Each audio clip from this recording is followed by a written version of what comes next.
The customers, shockingly, were completely indifferent to these frequent and gross violations of the rights of camels, and they found Frank and his antics vaguely endearing. Yes, Frank, he's killing camels again. Well, one day, Frank had just finished loading Alphonse and his poor, exploited fellow creatures for yet another grueling and totally unnecessary round trip up and down the mountains. He piled and piled and piled goods onto Alphonse's back, and he was taking a break, smugly admiring his handiwork and chewing a straw. On a whim, he decided to add the straw to Alphonse's load. Alphonse groaned. Okay, you have to go. His owner with disgust and keeled over and died. Okay. So this is a very sad story. But the question, of course, is why did the camel die? Okay. I don't know if you have the phrase. I tried to find the phrase in Spanish, but in English we have the phrase "the straw that broke the camel's back," which contains an interpretation of why the camel died. And you can see that there are many reasons apart from the straw, and that you might want to try and figure out which ones were the most important. So the task for the children is to explain the camel's death by analysing factors that led to it. Which of the things was most important? In other words, it's to take this scheme of concepts that I developed, which I was quite proud of, and to try and make them do some work.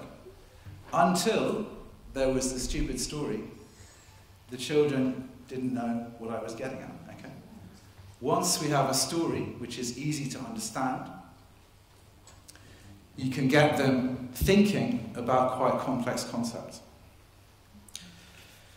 So, as well as the story, there are a number of tasks. The first one is to make a list of all the things that caused the camel to die. Okay? So the children often compete. The longest I've ever had is 38. 38. Right? 38 reasons for the camel dying. Why did the camel die? Some of these ideas are really very interesting. Here is one. The camel died, a child said to me, because of the domestication of animals. If we hadn't domesticated animals, the camel couldn't have died. Another one, capitalism. Okay? Because Frank has customers, right? And they don't care. So, first of all, come up with a list of reasons. Then, put them into categories. So, which of the reasons are economic? Which of the reasons are social? Which of the reasons are political? And you can see from the diagram, often it's possible to talk about geography, biological factors, economics, as I said, human decisions, individuals made decisions. So you can do quite a lot of analysis with this. We then have a very simple heuristic. This is a diamond 9. Right? You have 9 diamonds. You move them around, they make another diamond. And the children were to decide which things from their list should be the top 9, the 9 most important. And then how to arrange it, showing which was the most important. So sometimes they say the one in the middle is the most important, and everything comes out from it. Sometimes they would put one at the top and say things below are less important. Now the point about this is that it's precisely the kind of thing that critics of quote-unquote progressive teaching would criticize. Why are you wasting time talking about a stupid camel? Okay. Well, the answer, of course, is to help develop understanding both of concepts and of knowledge. So having looked at the stupid story, we have a real story. In 1857, in India, there was a big uprising against the English. It's quite complicated how to analyse it, how to explain it. So, once having analysed the camel, the next thing that happened is that the students used it to analyse this event. Okay? Why did it happen? Now often, before the camel, I would just ask students to tell me, what were the reasons. But as well as that, I tried to get them to explain what the results were. How come? What did that lead to? So this is an example. I don't want you to read it. Right? This is an example of a student filling in an explanation of what the causes and consequences were in the context of civil war. Here is the diamond used in the Indian history. This is what I gave students. They were using a computer. Here is what one of them came back with. You can see they've used colours for different factors. So short-term, long-term, economic, political. Also, that they think some things are more than one. So this one here has a broken line because it involves more than one thing. And I think what this shows is how using a device like this can both build knowledge, because the student has had to go and do research about the factors, but also conceptual thinking about how things relate. Okay, it gets sadder, right? The camel has been killed many more times. Other people have used the story and improved it. I want to give you two examples. My colleague James Woodcock, and if we have time I can show you him teaching, is very interested in Vygotsky and in language.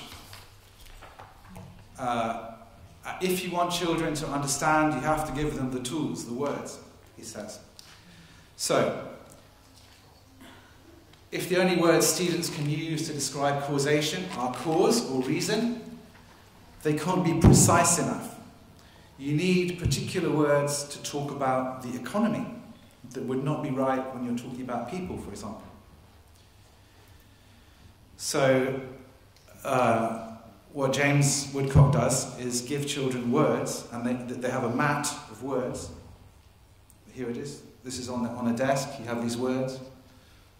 And you have to decide which to choose.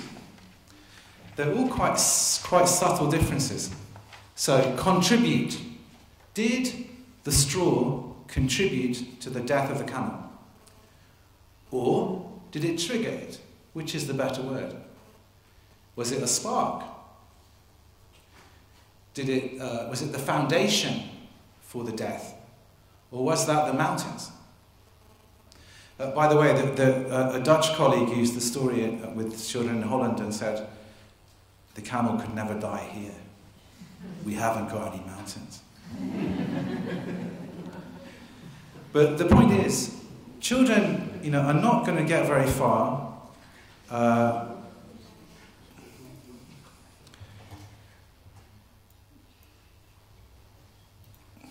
with this, okay, my system of categories. It's quite conceptual, it's quite difficult. They understand words, and words embody subtle differences. Preceding, deterring, preventing.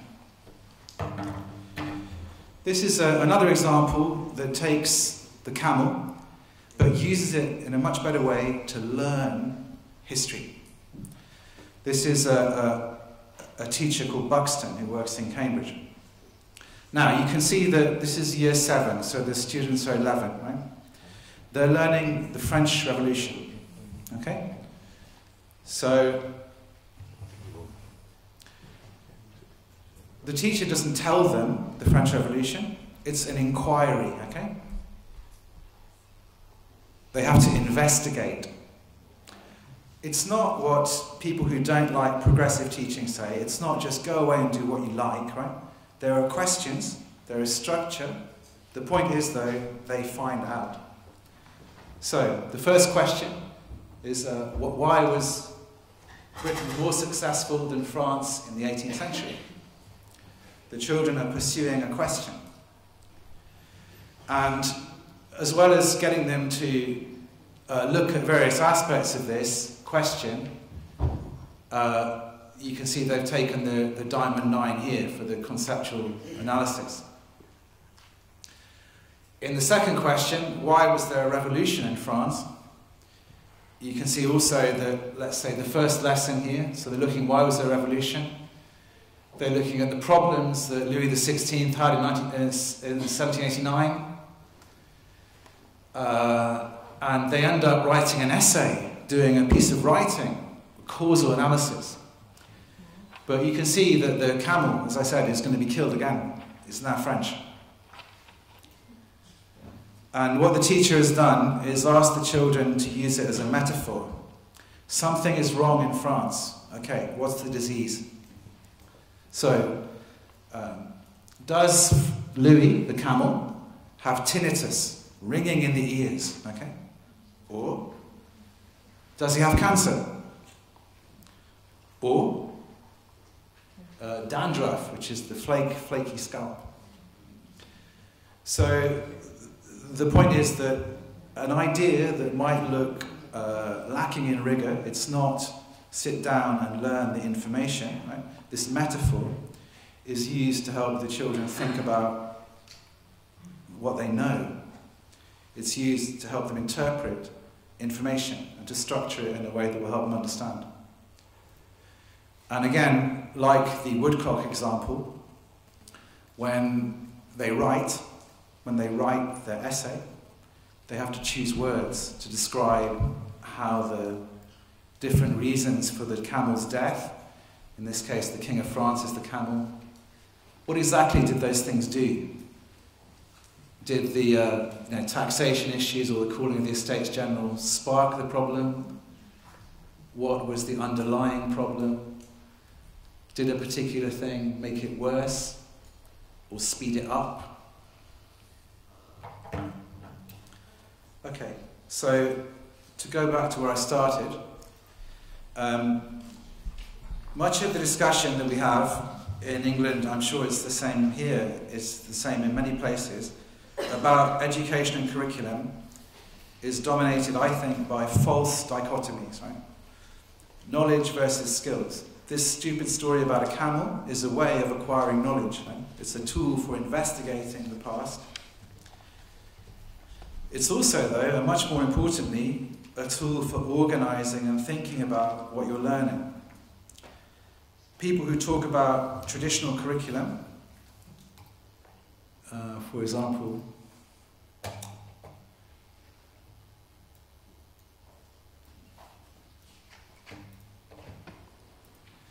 this model, don't talk about scaffolding or models that would help children think. I can sit a class in a room and tell them why there was a revolution in France, why there was an uprising in India, but unless I give them something with which to think about this problem, what are they learning? On the other hand, nobody says history is just about camels, okay? It's about Louis XIV, it's about the French Revolution.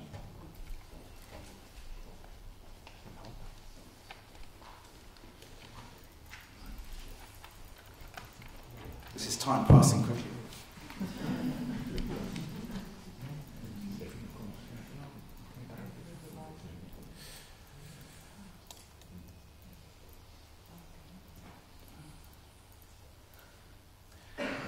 The other thing I think is very important and that is not said very much, and which is why I chose this story that's changed a lot.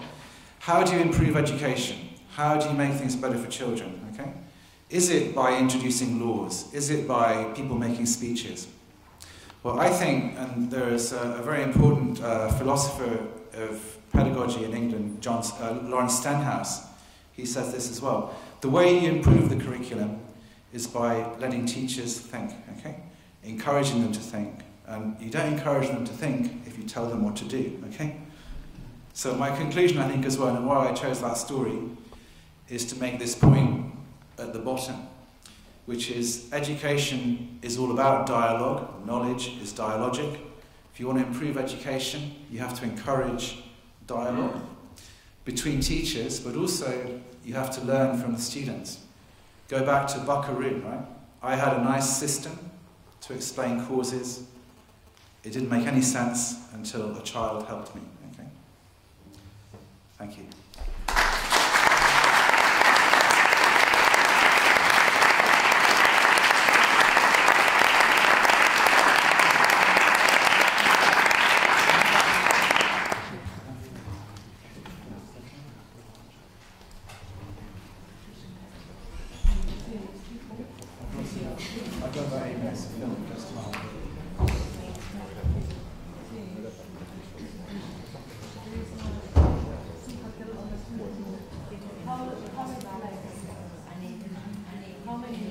It's about 8 minutes.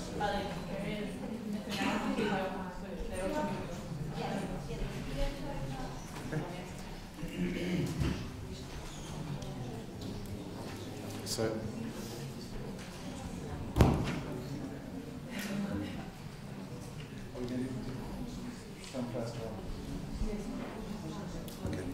okay, so I think what I'll do is show you a clip of some teaching which embodies what we've just been talking about.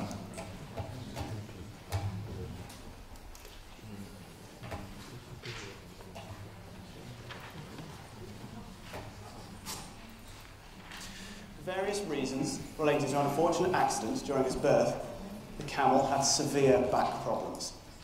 This was not the end of his misfortune, however, because he had a cruel, evil owner called Frank the Camel Killer. On top of it all, Alphonse was sometimes his own worst enemy. On a whim, he decided to add the soggy straw he'd been chewing to Alphonse's load. Alphonse groaned obligingly and keeled over and died of radical and irreversible back collapse. And our question for today is, was it really the straw that broke the camel's back?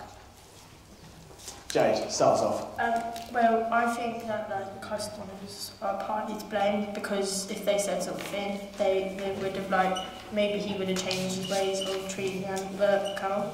Excellent start. Rebecca? They had really unnecessary trips up and down the mountain. Okay. How many causes have we got in there, do you think? Probably 2, because the trips were unnecessary and they didn't have to go in the first place. But when they did, they went up and down the mountains and not just taking shortcuts. If I was asking you that question in a history lesson or in any lesson, and just said, was it really the straw that broke the camel's back? And you came up to me and you handed in a list of 15 things. Why isn't that good enough? Well, some are more important than others. Like the straw, it's like such a small thing, and the other ones were like bigger, but they all combined to make like the whole thing. Okay, excellent. So what I'd like you to do is have another think about this list, and I'm sure there are others that you've picked out as well, and think about what kind of role is each of those causes playing. Some of the causes are the types of causes which start something off. Some of these other causes might be things which are speeding things up. Speeding it up, then but it's also making it bigger, like the overloading. It speeds up the fact that his back's getting worse and he's going to die quicker, but it also makes things bigger. So it's kind of the same thing. So often those two things might happen. So can it just go in both sections? Yes, maybe some of them are. Alphonse's back problems was an underlying cause of his death. The camel's failure to stand up for one another exacerbated the problem. Excellent. Back problems are underlying cause. The camel's failure to stand up for themselves exacerbates the problem, makes it worse. Excellent. I don't understand how the back problems were an underlying problem. How could his back problem be underlying if he was born with it? It was an accident. Kind of thing. It was always that. Lauren, could you, I think it looks like you can answer Jade's question. Would you mind answering Jade's If question? they hadn't put the heavy loads on his back and he hadn't showed off in his brakes and things, then it would have stayed underlying, because if you haven't aggravated it, then it's like when you're healing something, like an arm or something. If you leave it to heal, then it'll be fine. If you keep irritating it, then it's never going to get better. What I'd like you to do now, every pair has 3 sets of cards. The blue cards, which we saw last time with Alphonse, are those words that you were playing with and experimenting with and organising according to whether they showed a different type of cause. Your yellow cards are various causes of the First World War. What I'd like to do with those cards is to arrange them in some way which is an explanation of why the First World War broke. So what we had is the lesson about the camel, and the question is, was it the straw that broke the camel's back? Here we have the First World War, and it's about the Sarajevo bullets. So did 2 bullets cause millions of deaths? The students have previously written an essay answering the question, did 2 bullets, i.e. the assassination of Franz Ferdinand, cause 20 million deaths? Start with the yellow cards first, spread them out, and then start to see how they're connected. What will be great to see, and fingers crossed this is what will happen, is that students will, in the light of Alphonse, think actually maybe my emphasis there was wrong, or perhaps I didn't fully explain that link properly, or perhaps actually I misunderstood the nature of that cause. And having thought about Alphonse, maybe the assassination had a different role from the one I previously thought. And that's the ultimate, I think. If we can get there, that'll be brilliant. So why did Austria-Hungary tackle Serbia motivate Russia to? Because they had an alliance. Okay. Serbia. Okay. So do we need perhaps we need maybe to build in the alliances somehow? Yeah. What's the relationship between the alliances and this threat?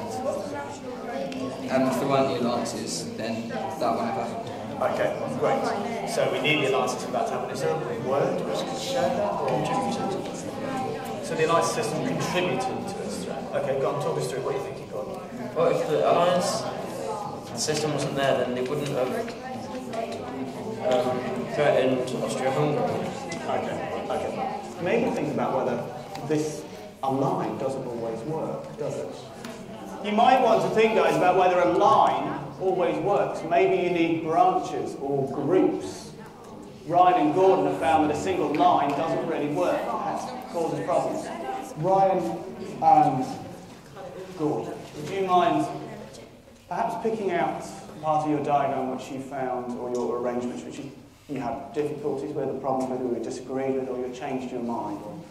Germany invaded Belgium and France, which led to Kaiser Wilhelm's jealousy of Britain's navy and empire, which then accelerated British fears of an invasion by Germany. So they started building new battleships, which prompted competition, and then that eventually triggered the war between the two countries. So you're saying that British fears were accelerated. I'm not sure whether accelerated is quite the right word there. I agree with your thinking, but is accelerated the best word for describing someone's fears getting worse? What word could you use instead? Broadened. Broadened might work, so they're worried about other things. Ryan and Gordon, would you mind perhaps picking out part of your diagram which you found, or your arrangements which you had difficulties with, a problem with, or you disagreed with, or you changed your mind? Germany Okay, I think that kind of gives you I think that gives you a good indication of what it looks like in practice. So.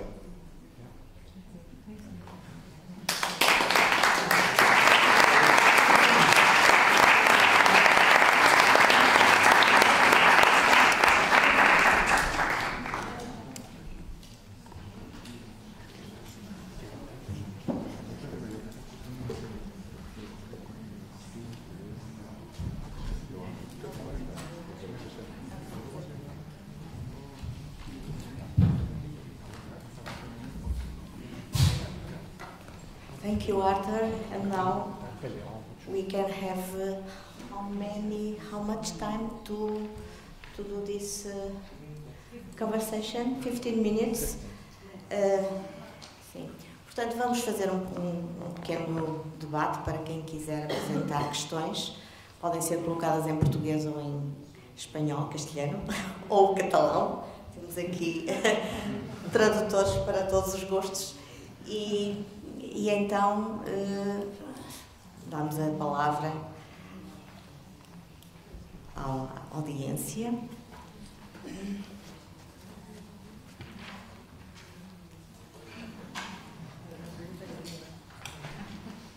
I'm going to speak a little louder as I can. It was a very nice pleasure to hear you, Professor Chapman.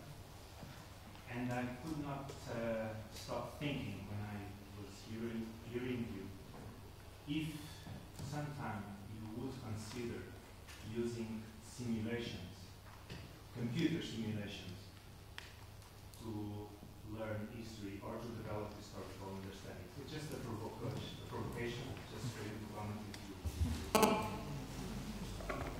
you. Yeah, absolutely, yes. I think they're a really good idea. And also, I think that the more detailed they are, the better. I think a simulation is a really, really good way of getting children to understand. Getting children to understand two things. Firstly, history, because a good simulation requires quite a lot of detail. Children will want to know. If you say you are Louis XVI, they'll say, "Oh yeah, what do I care about? What are the issues for me?" So it's a way of getting them interested in information. And it's also a really good way of helping them understand, because if they have to make decisions, let's say if the simulation involves role play, then they have to understand this decision situation. What are the factors that might affect it? Also, when you tell them that things didn't happen in the way that they did in the simulation, that's quite interesting. Critics of simulation say it's very dangerous. You'll teach them the wrong thing, right? Because you might have a simulation in which World War II didn't actually happen. But I think that's not a problem at all. I think that's interesting, because children want to know, well, why didn't they do what we did? Why did they do something different? So I think, yes, absolutely, a really good idea. And why not get children to make them as well? Because you then have to do research. So, yeah.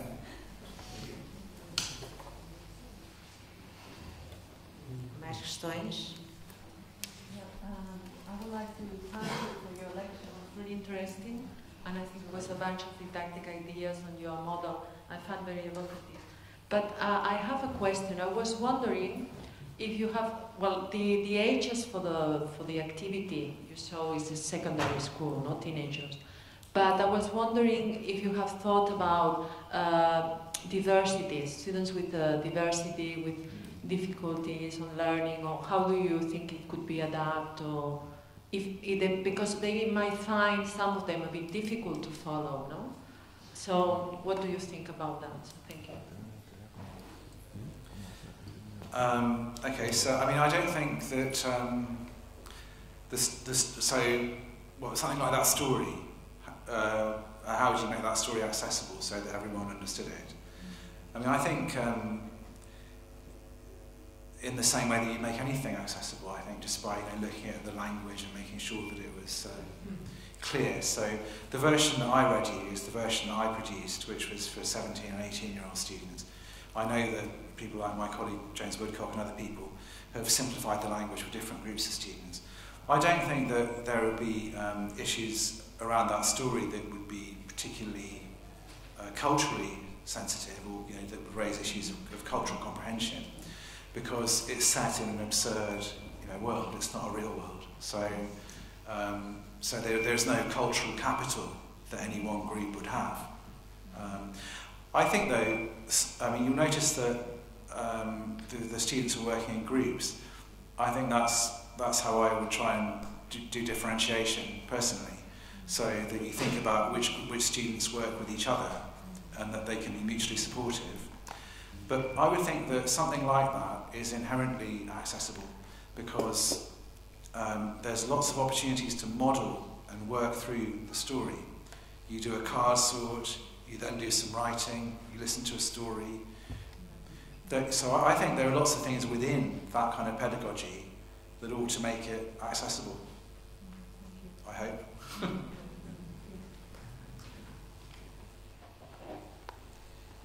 Outras questões?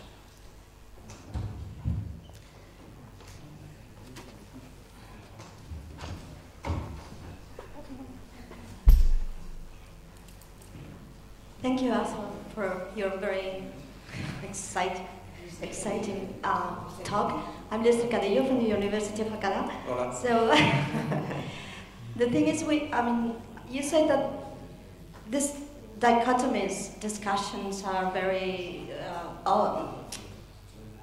recurrent in many places, but the difference, for instance, between Britain and Spain is that we just discuss about content and that's it, and there's no dichotomy. Right. And you have a lot of way done already, you know, since in the last 3 decades. But we're still bumping into the difficulties of our huge curriculum. Because when you ask our secondary teachers, for instance, when you ask them about why don't you try to think about, you know, in terms of structural concepts, of causes, of empathy, of significance, and things like that, a lot of teachers are doing this really in their daily work in the classroom, but they don't know that. They say, no, we don't have time. We have to cover the curriculum, you know. So we have to talk about the French Revolution in serious terms. So we have a huge, you know, gap between the things that our teachers think and what they do. But we should, I think, disseminate more, you know, uncomplex, because you've done, really well to uncomplex the complexity and then go back to the complexity in really helpful terms for secondary students. But we should do that for the teachers as well. So, thank you very much. Thank you, it's a pleasure. I would say that we have the same problem in England, though. I mean, teachers often say, you know, how on earth could you possibly ask me to waste a lesson on a fictional camel, okay? But, I mean, I did it myself as a teacher because my didactic attempt to explain concepts was going nowhere. So, I think one thing, I don't know if it's the same in Spain and Portugal and elsewhere, but in England people are very, very serious about education, and it's a mistake. Right? You don't have to be serious to be doing serious work, and I find that something like that actually saves time. You know, because when you want to really quickly go through lots of material that the children need to understand, at least they've got some understanding, and you can refer back. It's a paradigm, to use Kuhn's terms. You can refer back to it and say, right, now we're going to explain this. Remember that story about the camel? Oh, yeah, okay. That's the kind of thing. So I would say, yes, teachers always are concerned about time, but I think it actually saves time, I would argue.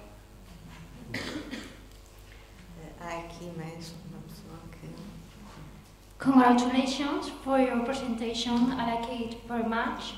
Because I agree with you, I think that the most important problem we have nowadays in teaching is explaining causation. Because teaching history is not only knowing when, but only knowing why. I remember when I was studying my history degree, I couldn't understand and I couldn't memorize what I was studying without knowing why. Because when you know why things have come this way, you can understand everything.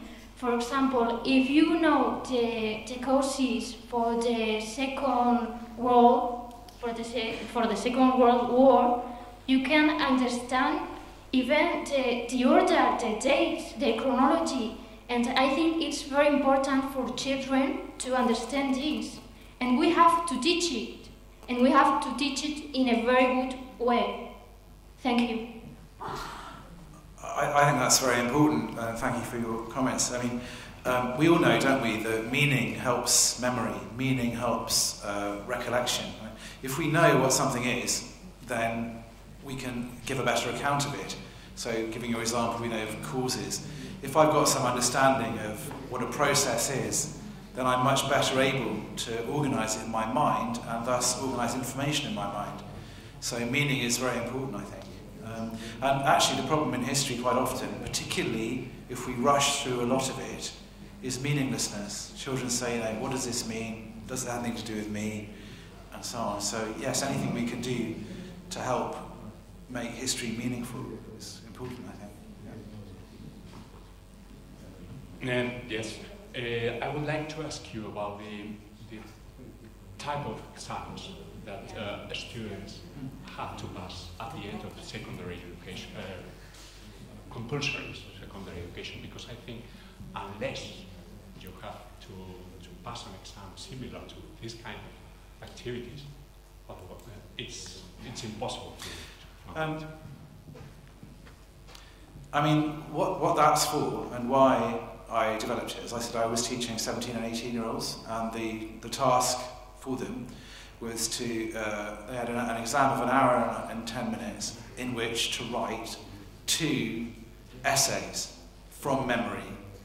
So the question would be, why did the Bolsheviks lose the Civil War? Why was there a revolution in Russia in 1917? So that was the exam that I was working for with that. The point of the exercise was to give them the concepts to write well about cause. So, I mean, that isn't the only kind of exam we have in England, but that exercise was developed for one where they go into a room with nothing but a pen, they get a simple question, and they just have to... There are these kind of questions? Yes, that was what that was for. We have other kinds of questions as well. Though, I mean, it's the same everywhere. I'm sure, politics is the same. So we have a government at the moment that want to go back to, Yeah. So who knows what the exams will be. But right now, some of them, you get materials that you've got to look at, sources.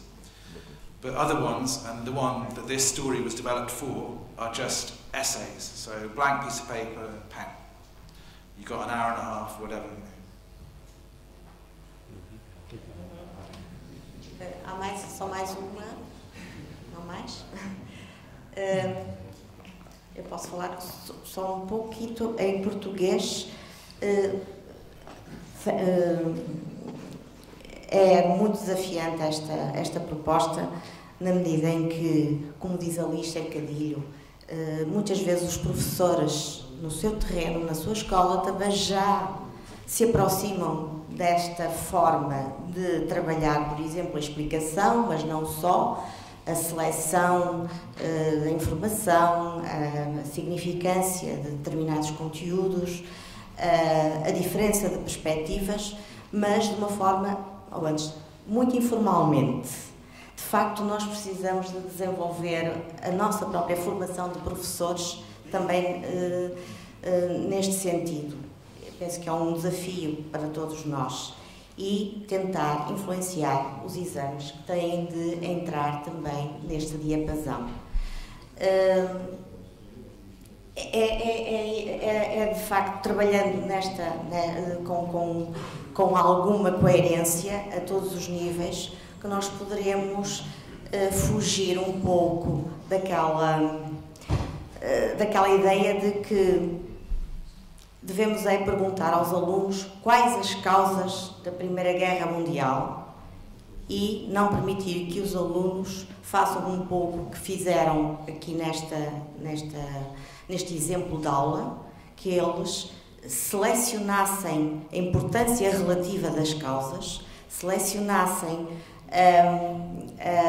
quais as causas que contribuíram, quais as que despoletaram a situação, quais as que estão na base do problema e, portanto, dar um pouco aos alunos essa possibilidade de eles também criarem, dentro da evidência disponível, portanto, sem fugir à situação real, mas criarem também a sua própria explicação no sentido de importância relativa de causas. Se nós quisermos apenas que eles listem as causas e só em função da quantidade de causas que nós temos cá dentro e que eles têm também de regurgitar, se quisermos apenas isso, naturalmente que não poderemos depois avançar para um pensamento histórico mais avançado. E isto é um exemplo, com a explicação, com as múltiplas perspectivas também podemos ter isso. E é todo um trabalho que temos a fazer e que nunca acaba, porque a sofisticação tem de ser progressiva. Arthur, thank you very much for your contribution to our thinking about more reflective teaching, history teaching. And now we'll have a break. Vamos ter intervalo. Penso que... Could I just say thank you very much for listening to me droning on in English. I was very good, kind. Yeah. And please also, if you'd like the paper, just email me. I'll put that address up again, so, and I'll send it to you.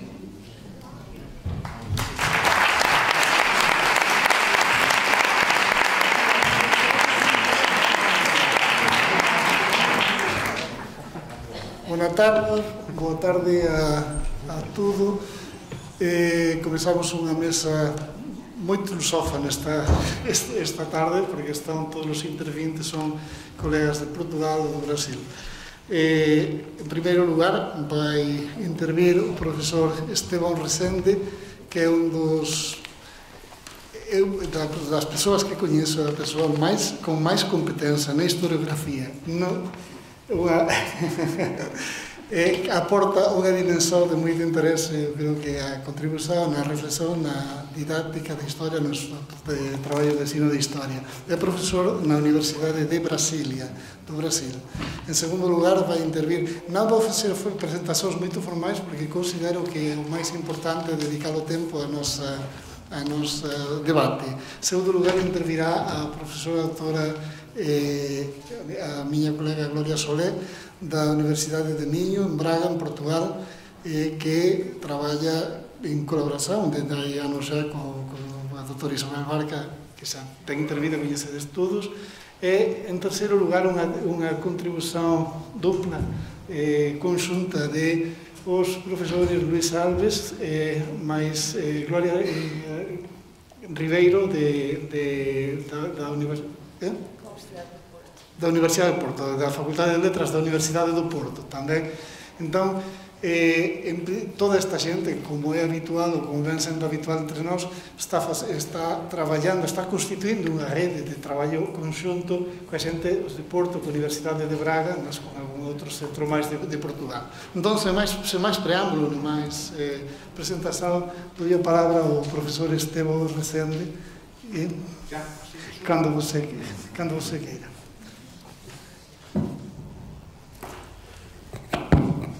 Bueno, muy buenas tardes a todos. No les voy a imponer la tortura de oírme hablar en portuñol. Luego voy a adoptar la lengua de Camões, que pronuncio de otra manera que los queridos amigos de Portugal. Pero aquí sería algo como un pecado mortal intentar hablar en castellano en la tierra de los que cultivan la lengua de Cervantes y de otros con tanta maestría. O tema é 4 operações fundamentais que dizem respeito à contribuição da historiografia científica como subsídio fundamentante do trabalho de elaboração do pensamento histórico e da aprendizagem e prática do pensamento histórico no campo do ensino. Eu costumo distinguir ensino e educação histórica. Os sistemas escolares reúnem frequentemente uma prevalência da instrução, do ensino, enquanto que me parece que o processo de educação histórica é mais amplo do que a escolarização formal. 4 elementos fundamentais estão por trás da construção da reflexão historiográfica. O conhecimento histórico, no qual existe a apropriação do saber na sua dimensão temporal.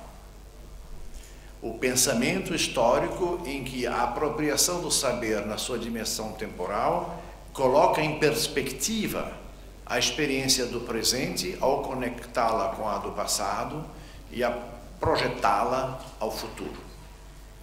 a consciência histórica, que na tradição filosófica do século XX frequentemente também foi chamada de historicidade, que seria uma pressuposição metafísica quanto à natureza mesma da condição humana, é ser histórico. E, por outro lado, não há história sem a reflexão racional apropriante da relação temporal e elaboradora de uma reflexão sobre as conexões no tempo, que se podem fazer ou não em termos causais.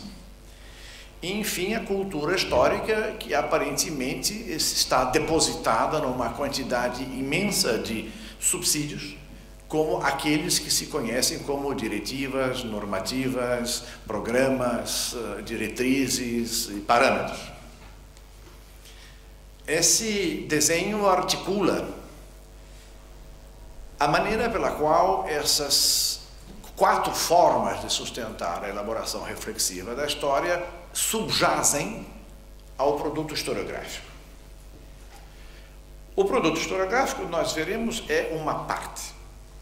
Em todo caso, subjaz a reflexão historiográfica em geral, assim como subjaz a reflexão histórica, a noção de que, para a consciência histórica, historiografia e ensino de história colaboram como uma forma de interação. Isto se produz num grande âmbito da cultura histórica, na qual 2 operações rivalizam entre si, ou contribuem, ou convergem. Uma é a assim chamada experiência basilar, que é o refletir, por conseguinte, produzir o conhecimento que transforma a experiência vivida em experiência pensada. E ao se transformar em experiência pensada, transforma-se em história. E a partir desse momento, o raciocínio produzido é um raciocínio que pensa historicamente e, por conseguinte, encadeia-se